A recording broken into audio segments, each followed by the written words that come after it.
All right, let's get right into it. There's a major conflict brewing, not between armies, but between farms. It's a standoff between two of the world's biggest democracies, India and the United States. And the whole thing, it's about a single grain. We're talking about corn and how this humble crop has become the center of a huge international trade dispute. And things really heated up with this very pointed question from the U.S. Commerce Secretary, Howard Lutnick. Now, you can tell this isn't just a simple question, right? It's a challenge. It's basically an accusation, suggesting that India is being deliberately difficult. And it gives us the central question for our explainer today. What is really going on? Why isn't India buying American corn? Well, the numbers tell a pretty shocking story. Have a look. When India does import corn, more than half of it comes from Myanmar, another 40% from Ukraine, and the US, it's barely even there. A tiny, almost statistical error of 0.1%. So you see, the problem isn't that India refuses to import corn. The real mystery is, why is American corn specifically being shut out? Okay, so here's our plan. We're going to break it all down. First, we'll look at the root of the conflict. Then we'll investigate what I'm calling the Great Corn Wall India has built. We'll compare the two very different worlds of farming. Then we'll uncover why America is pushing so hard right now. We'll understand India's firm stance. And finally, we'll ask, is there any common ground here? So, first things first, a kernel of conflict. Before we get into the fight, we have to understand the demand. Why does India, a country that has historically been a corn exporter, suddenly need to buy so much of it from other countries? What's happened is a huge shift in the market. India used to grow more than enough corn for itself. Not anymore.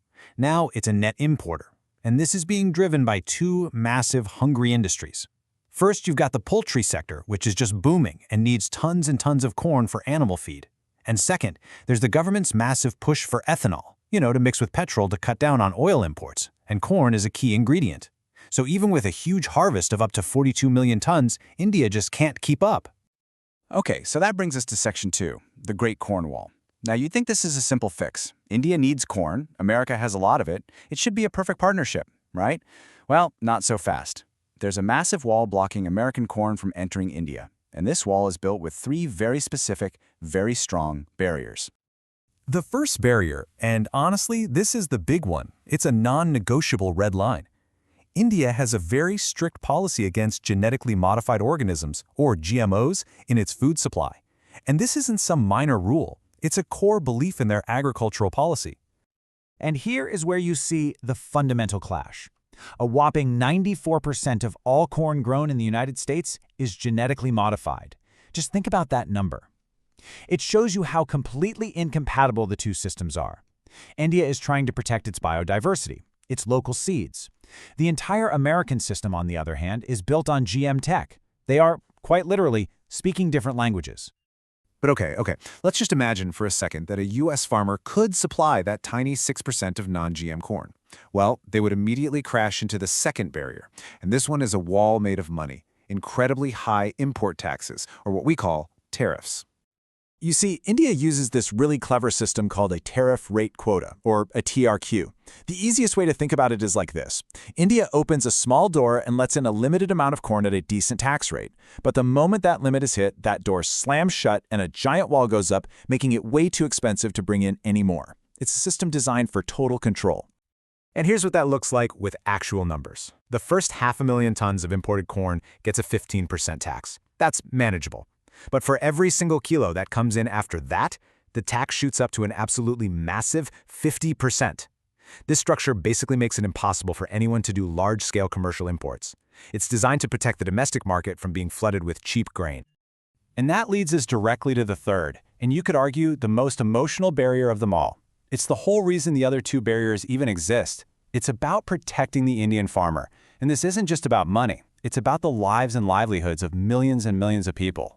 To really get this, we have to move into our third section, two worlds of farming. Because you can't understand the policies without understanding the people they're designed for. And when you look at the farmers in India versus the US, well, they might as well be on different planets. So on one hand, you have the typical Indian farmer. We're talking about small, family-owned farms. These farmers are often called marginal, which means they operate on very thin profits and are very vulnerable. They absolutely depend on government protection, especially something called the minimum support price. Then you look at the American model. It's all about huge corporate-run farms. They're heavily mechanized, super efficient, and designed from the start to sell their crops all over the world. Now let's just focus on that government support column for a second. In India, the big one is the minimum support price, the MSP. For corn, it's set at about 24 rupees a kilo. This is a promise, a safety net from the government to the farmer. Now consider this. Cheap imported US corn could land in India for as little as 15 rupees a kilo. If you let that flood the market, the local price would completely collapse. The MSP would become meaningless, and you would wipe out the livelihoods of countless small farmers. That is the absolute core fear driving all of this. But, India's position is just one side of this coin. Let's flip it over and look at Section 4, America's desperate push. Why is the U.S. getting so aggressive about this right now? Why these very public statements from their Commerce Secretary? Well, trust me, the timing is everything. So the official story from the U.S. is that they're just frustrated. They say it's a one-way street, where India sells its stuff in America, but U.S. products, especially farm goods, get blocked by these high tariffs. And that warning of a tough time? That's not so subtle diplomatic speak for we are ready to escalate this. But that's the public reason. The real reason, the thing that's creating this incredible sense of urgency, can be explained in just 4 words. The U.S.-China trade war. This bigger geopolitical fight has absolutely hammered the American farmer. Just look at this number. Back in 2022, American farmers sold $5.2 billion worth of corn to China. China was by far their #1 customer. The entire U.S. farm economy was built around that relationship. Now, fast forward to today, that number has fallen off a cliff. $331 million. That is a total collapse. The Chinese market is practically gone. So now you understand the desperation, right? The U.S. has a mountain of corn, they've just lost their biggest customer, and they are frantically looking for another huge market to fill that gap. And their eyes are now set squarely on India's 1.4 billion people. And all of this pressure from the U.S. brings us to Section 5, India's sovereign stand. Because you have to understand, for the Indian government, this is no longer just about corn. This has become a defining moment for India's right to chart its own course in the world. There are huge principles on the line here for India. First, there's food security, the simple, powerful idea that a country must be able to control its own food supply. Then there's agricultural sovereignty, the right to decide for yourself if you want GMOs in your fields and on your plates. Third, this is a major test. If India gives in on corn, what happens when they try to negotiate a much bigger free trade agreement with the US later on? And finally, the whole world is watching.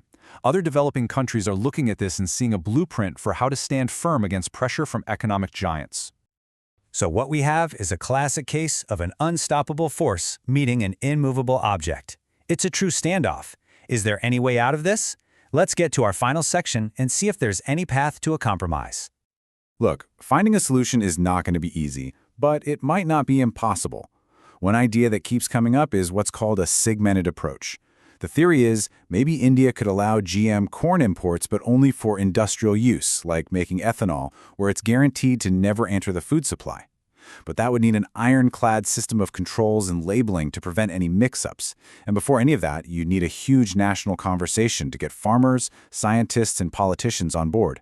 A simpler start might be to just build some trust by working together on less sensitive agricultural issues first. And so we're left not with a simple answer, but with the massive question at the very heart of this entire conflict: food security or free trade? Does a nation really have to choose one over the other? This India-US corn standoff is so much more than a simple trade issue. It's become a global test case, pitting the powerful forces of the global market against the nation's right to protect its farmers, its food supply, and its own vision for the future. And how it ends? Well, that chapter is still being written.